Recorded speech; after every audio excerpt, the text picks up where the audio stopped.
नीति वचन 15 अध्याय उसका 8 पद।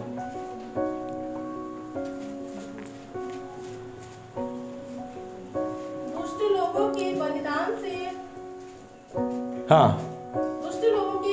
से यहोवा घृणा करता है। दुष्ट लोगों के बलिदान से यहोवा घृणा करता है, परंतु वह सीधे लोगों की प्रार्थना से प्रसन्न होता है। आमीन, हालेलुया। अगर आप दीनता के साथ प्रार्थना कर रहे हैं तो वो प्रसन्न होगा। और अगला पद इसी का नीति वचन का 29।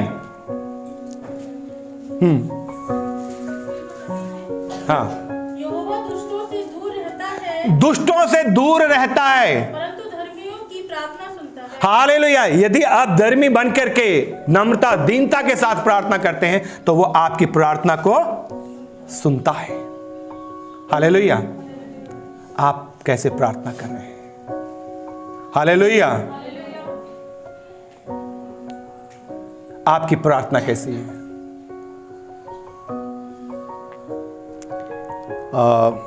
मैं चाहूंगा एक जगह से आप पढ़ें, अगर थोड़ा सा समय निकाल करके एक जगह से आप मेरे लिए पढ़ें, और वो है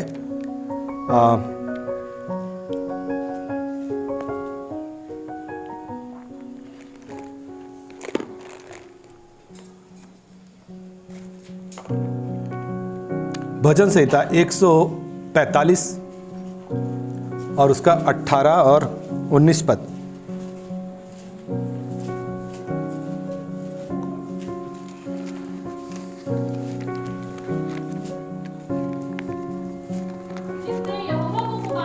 हाँ,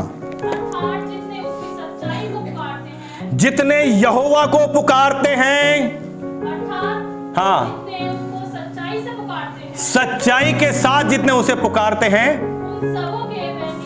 आमीन, वो आपके निकट रहता है। सो प्रार्थना के द्वारा आप परमेश्वर से बातचीत कर सकते हैं। यह जरिया है परमेश्वर से बातचीत करने का। हालेलुया। लेकिन अगर आप परमेश्वर से बातचीत करने नहीं आए, बच्चों से बातचीत करने आए, चर्च में टाइम पास करने आए, तो परमेश्वर बातचीत नहीं रहेगा। यहां से उतर के जाएंगे आप बिल्कुल वैसे ही थे जैसे यहां पर आए थे, कोई असर नहीं है। इसलिए 10 साल तक 20 साल तक आपकी लाइफ ऐसी रहेगी, आपकी जिंदगी वैसी रहेगी। हालेलुया। बदलना चाहते हैं तो परमेश्वर से बात करिए। खाली चर्च में ही नहीं, आप अपने घर में भी बातचीत करिए। परमेश्वर तो आपसे बातचीत करने के लिए तैयार है। क्या आप परमेश्वर से बात करना चाहते हैं? हालेलुया। देखिए, जब आप प्रार्थना कर रहे हैं, अब वचन कह रहा है कि तुम मांगते तो हो, तुम्हें मिलता नहीं। जब आप मांग रहे हैं, आपकी प्रार्थना सुननी जा रही है। मुझे एक लेडीज के बारे में, एक स्त्री के बारे में बताने दीजिए, और जिसका कि नाम हन्ना है।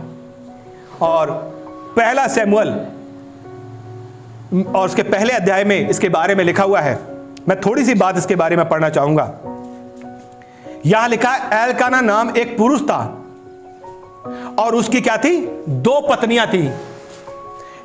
एक का नाम पनिन्ना और दूसरी का नाम हन्ना। परंतु हन्ना के कोई बालक ना था। पनिन्ना के तो बालक थे, लेकिन हन्ना के कोई बालक नहीं था। वह पुरुष प्रतिवर्ष अपने नगर से सेनाओं के यहोवा को दंडवत करने और मेल बलि चढ़ाने के लिए सीलो में जाया करता था।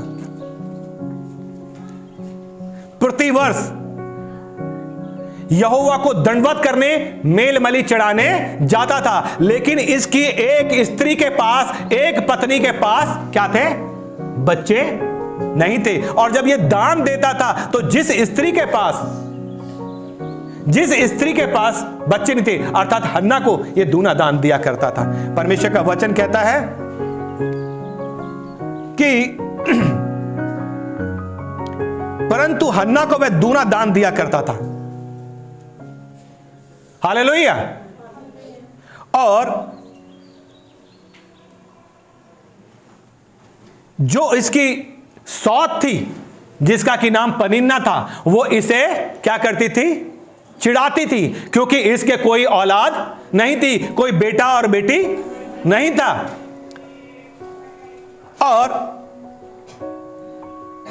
छठा पद कह रहा है परंतु उसकी सौत इस कारण से कि यहोवा ने उसकी कोख बंद कर रखी थी, उसे अत्यंत चिढ़ाकर कुड़ाती रहती थी।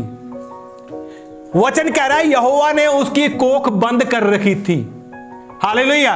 कई बार कुछ समस्याओं में, कुछ परेशानियों में, कुछ परीक्षाओं में परमेश्वर की कोई ना कोई योजना होती है, लेकिन हम कहते हैं ये परीक्षा, ये परेशानी, ये समस्या मेरे जीवन में क्यों आई? हम उस परीक्षा में, उस समस्या में परमेश्वर की योजना को नहीं जानना चाहते। हालेलुया। जब आप अपने आप को उसकी योजना में शामिल करोगे, परमेश्वर आपको आशीषित करता रह जाएगा। और ये जो स्त्री थी, और लिखा है और वह प्रति वर्ष ऐसा ही करता था। और जब हन्ना यहोवा के भवन को जाती थी तब पनिन्ना उसको चिढ़ाती थी, इसलिए वह रोती और खाना नहीं खाती थी। इसलिए उसके पति एल्काना ने उससे कहा, हे हन्ना, तू क्यों रोती है और खाना क्यों नहीं खाती? तेरा मन क्यों उदास है? क्या तेरे लिए मैं 10 बेटों से भी अच्छा नहीं हूं? उसका पति उसका मनोबल बढ़ा रहा है, वो रो रही है क्योंकि उसकी सौत उसे चिढ़ा रही है। मित्रों, ऐसी प्रॉब्लम, ऐसी समस्याएं कई बार मेरे आपके परिवारों में भी देखने को मिलती हैं। हालेलुया। और फिर क्या हुआ कि ये जो हन्ना थी, वचन 10 कह रहा है, और एक जना पढ़ दीजिए मेरे लिए। मन में व्याकुल होकर हाँ। यहोवा से प्रार्थना करने और बिलख-बिलख कर रोने लगी। और उसने यह मन्नत मानी, हे सेनाओं के यहोवा, यदि तू अपनी दासी के दुख पर सचमुच दृष्टि करे, हाँ। मेरी सुधि ले। और ठीक है, इस पद को फिर से पढ़ेंगे हम। और उसने यह मन्नत मानी, हे सेनाओं के यहोवा, हे सेनाओं के यहोवा, यदि तू अपनी दासी के दुख पर यदि तू अपनी दासी के दुख पर सचमुच दृष्टि करे और मेरी सुधि ले, और मेरी सुधि ले, और अपनी दासी को भूल न जाए, और अपनी दासी को भूल ना जाए, और अपनी दासी को पुत्र दे, और अपनी दासी को पुत्र दे, तो मैं उसे उसके जीवन भर के लिए यहोवा को अर्पण करूंगी। आमीन। जीवन भर के लिए। मित्रों, जब आप मांगते हो तो जो आपको मिलता है, क्या आप उसके द्वारा परमेश्वर की महिमा करते हैं? आप प्रार्थना में मांग रहे हैं, आपको मिल रहा है, तो जो आपने लिया, क्या आपने उससे परमेश्वर की महिमा की? आप मांग रहे हैं ना परमेश्वर से, आप बंगला मांग रहे हैं, गाड़ी मांग रहे हैं, आप कुछ भी मांग रहे हैं, क्या इससे आप परमेश्वर को महिमा दे रहे हैं? आपने परमेश्वर के लिए क्या किया? आप मांग रहे हैं, तो जो आप मांग रहे हैं, इसने पहला बेटा, पहला बच्चा ही परमेश्वर को दे दिया, और जब वो हुआ तो वो एक बड़ा नबी बन पाया, और उसके द्वारा कई राजाओं के अभिषेक हुए। हालेलुया। जब आप अपनी मांग परमेश्वर के सामने रखते हैं, जब आप प्रार्थनाएं करते हैं, जब आप परमेश्वर के सामने रखते हैं, परमेश्वर आपको आशीषित करता है। हालेलुया। लेकिन आप मांग रहे हैं, प्रभु मुझे दे दे, वो स्वार्थ वाला प्रार्थना कि मुझे गाड़ी दे, मुझे बंगला दे, मुझे ये दे, मुझे वो दे। आप परमेश्वर के राज्य के लिए क्या कर रहे हैं? आप कह रहे हैं कि ये बेटा मैं प्रभु को दूंगा, ये बंगला मैं बना रहा हूं, इसमें से एक घर में परमेश्वर की आराधना के लिए दूंगा। आज मैं ये जो खेत खरीद रहा हूं, इसका ये भाग मैं चर्च की सेवकाई के लिए दूंगा। आज मैं ये हिस्सा परमेश्वर के कार्य के लिए दूंगा। आज मैंने गाड़ी खरीदी है तो इसका कुछ भाग मैं चर्च में दूंगा, ताकि चर्च में जो दरी नहीं है या कुछ काम नहीं, वहां पर आ सके। आप क्या कर रहे हैं? हन्ना ने तो अपना पहला बेटा ही दे दिया। आमीन। आपको मालूम है अब्राहम का जो बेटा हुआ, जब उसने परमेश्वर के हाथों में समर्पण कर दिया, परमेश्वर ने कितना आशीष किया। वंशावलियों में उसका नाम है। हालेलुया। आप प्रार्थना में मांग रहे हैं तो आप क्या कर रहे हैं? वही, ये मेरा बेटा, ये मेरी बेटी, ये मेरा वो, यही प्रार्थना आप पहले ही कर रहे थे। आप कहिए प्रभु, हाँ वो जानता है, वो आपको लिखा है, मैंने धर्मियों को, मैंने भक्ति मानों को कभी भूखे मरते नहीं देखा, कभी टुकड़ों का मोहताज नहीं देखा। जवान सी भूखे रह जाते, परंतु प्रभु के लोगों को किसी भली वस्तु की घटी नहीं होती। वो अपने लोगों को उत्तम से उत्तम पदार्थों से, चिकने पदार्थों से तृप्त करता है और उत्तम से उत्तम आशीष देता है। हालेलुया। मित्रों, जब हम परमेश्वर के लोग हो गए, जब परमेश्वर के बेटे और बेटियां बन गए, तो हम परमेश्वर के राज्य के लिए काम क्यों नहीं कर रहे हैं? हम परमेश्वर से क्यों नहीं पूछ रहे हैं, प्रभु मेरे जीवन के लिए तेरी क्या इच्छा है?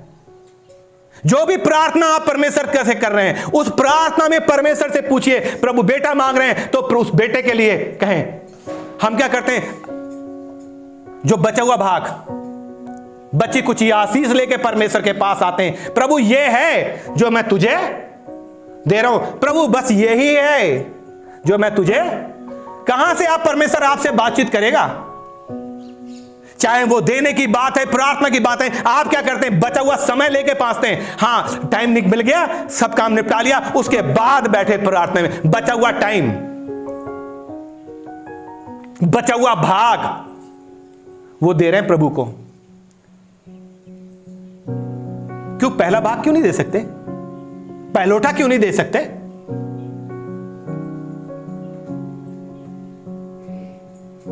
आप पहला भाग क्यों नहीं दे सकते?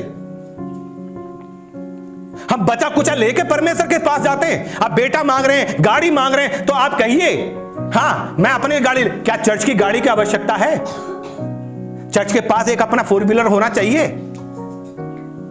आपके दिमाग में ऐसा आ सकता, हाँ आपके दिमाग में, मेरे और आपके, हो आज तो पास्टर 4 पहिया वाली मांगता रहे, यह आ सकता है। लेकिन आपको यह नहीं लगेगा कि नहीं ये चर्च की जरूरत है। केरल सिंगिंग होती है, कुछ होता है, पास्टर गांव से गांव मोटरसाइकिल से पहुंचता है, कैसे करता है कि किराए पे करता है, कुछ करता है, कैसे करके केरल सिंह, उसको जरूरत है चर्च की। चर्च हमारा छोटा पड़ गया। मैंने अपने सीमाने तो बढ़ा लिए, लेकिन चर्च का सीमाना छोटा ही छोटा रह गया। हालेलुया। तो परमेश्वर का वचन साफ कहता है कि तुमने बोया बहुत, काटा थोड़ा, और जब तुम घर ले आए मैंने उसे उड़ा दिया। क्योंकि हम अपने आप को अभी तक बदले ही नहीं। हमने अपने आप को क्या परमेश्वर आपको कमी होने देगा? आपको भूखे नहीं मरने देगा, उत्तम पदार्थों से तृप्त करेगा। हालेलुया।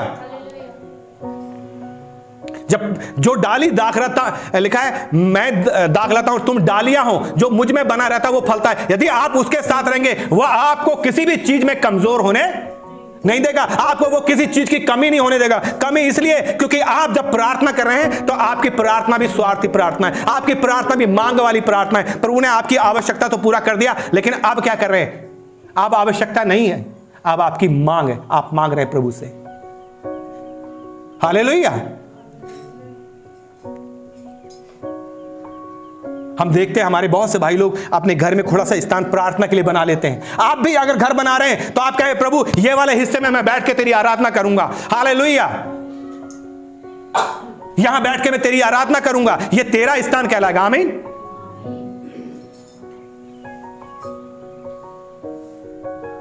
अगर आपने कुछ जगह खरीद ली, आप कुछ जगह पर परमेश्वर के लिए दे दीजिए ना। शायद आपके आसपास के लोग वहां बैठ के आराधना कर लेंगे। आप ऐसी भी प्रार्थना कर सकते हैं ना। लेकिन अगर आप उसने तो मांगा प्रभु से, उसने कहा प्रभु यदि तू दे। हन्ना कह रही है, यहां स्पष्ट कह रही है, हे यहोवा से प्रार्थना की और बिलक बिलक कर रोने लगी, और उसने कहा मन्नत मानी, यदि तू अपनी दासी के दुख पर सचमुच दृष्टि करे। हम प्रार्थना करें प्रभु मेरे का दे दे, तो फिर मैं अपना बेटे को दूंगा, मुझे दे दे, फिर मैं अपनी नाती को दूंगा, अपने पोते को दूंगा, अपने धोते को दूंगा, अपने पटीदार को दूंगा, अपने उसको दूंगा। लेकिन चर्च कहां चला गया? परमेश्वर की योजना कहां चली गई? क्या आपने कहा प्रभु मुझे इतना दे कि मैं उसका भाग चर्च में दूंगा? छल घट भर के नपुए छल के तराजू से यहोवा को गिरना आती है कि मैं, हाँ प्रभु मैं दबा दबा के हिला हिला के, जैसा वचन कहता है, दूंगा, क्योंकि तूने मुझे दबा दबा के हिला हिला के दिया है, तो मैं भी ऐसा ही दूंगा। तो जो छोटे छोटे चर्च है ना, ये बड़े चर्चों में तब्दील हो जाएंगे, कलीसियां बढ़ती जाएगी, परमेश्वर का राज्य बढ़ता जाएगा। हालेलुया। यदि पास्टर अपने बारे में सोच रहा है तो मैं सोचा शायद गलत, लेकिन अगर वो परमेश्वर की राज की बढ़ोतरी के बारे में सोच रहा है तो आपको चाहिए कि मैं और आप उसके साथ कंधा मिलाएं कि हाँ ये परमेश्वर की योजना है। हालेलुया। आमीन। पहला बच्चा, हाँ प्रभु ये पहला बेटा है, ये मैं तेरी सेविकाई के लिए दूंगा। यह नहीं कि जो बेटा बेकार हो गया, कुछ काम नहीं कर रहा, पढ़ने नहीं जाता, स्कूल नहीं जाता, कॉलेज नहीं गया, अब इसे पादरी बना दो। नहीं। क्यों भाई? जिसके लिए आप कह रहे हैं मैं इंजीनियर बनाऊंगा, जिसके लिए आप कह रहे थे मैं डॉक्टर बनाऊंगा, उस बच्चे को दो ना प्रभु की सेवकाई के लिए कि ये प्रभु का सेवक बनेगा। आमीन। आप उसमें भी क्या करते हैं? डंडी मारते हैं। क्या परमेश्वर नहीं देख रहा है आपको? कहता मांगने से पहले जानता हूं मैं। हालेलुया।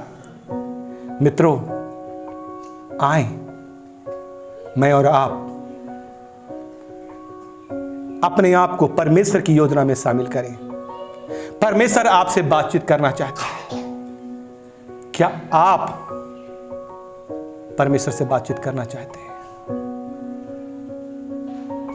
क्या आप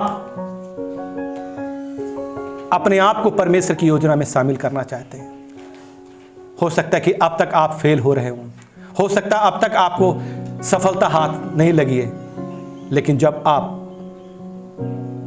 खुद की योजना को छोड़ के अपने आप को परमेश्वर की योजना में समर्पित करेंगे, और जब आप कहेंगे कि प्रभु मेरे जीवन में सिर्फ तेरी ही इच्छा, सिर्फ तेरी ही योजना पूरी हो, जब कहेंगे आप प्रभु आज मैं प्रार्थना में तुझसे बातचीत करना चाहता हूं, आज मैं अपने आप को तेरी योजना में शामिल करना चाहता हूं, परमेश्वर आपसे बातचीत करता जाएगा, आपसे बातचीत करना शुरू कर देगा, आपको आशीषित करता जाएगा, क्योंकि तेरी प्रार्थना तो उसी दिन सुन ली गई है। क्योंकि प्रभु से की गई प्रार्थना हाँ और आमीन में पूरी होती है। हमारी प्रार्थना तो उसी दिन सुन ली जाती है। हालेलुया। क्योंकि उसका वचन बगैर कार्य के वापस नहीं लौटता है। मित्रों, प्रार्थना करो और अपने आप को परमेश्वर की योजना में शामिल करो।